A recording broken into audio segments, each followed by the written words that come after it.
সৃষ্টির এই শ্রেষ্ঠ জীব মানব জাতি।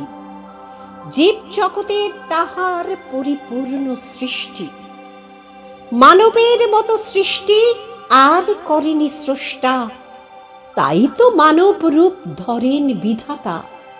এমন সুসৃজন দেহের কাঠামো নাহি আর জীবলোকের অন্য রূপ।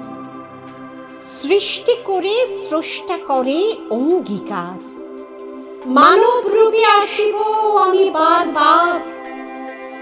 কেউ বা বলবে রামকৃষ্ণ, কেউ বা বলবে যিশু, আবার কেউ বা বলবে হযরত রাসূল, কেউ বা বলবে বৌদ্ধ আরো অন্যান্য। এসেছি আমি যুগে যুগে মানব রূপে এই ধরাতে, তাই তো আমি মানব দেহ করেছি আকার। মানব দেহে যে আত্মা করে ধারণ, সেই তো পূর্ণ আত্মা স্রষ্টার বচন।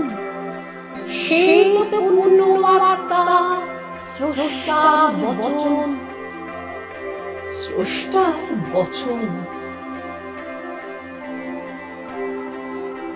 চণ্ডীপুর, আসাম থেকে কবি সঞ্জয় কুমার দাসের লেখা কবিতা স্রষ্টার সৃষ্টি। স্বরাঙ্গনে আমি মুনমুন চক্রবর্তী সেন।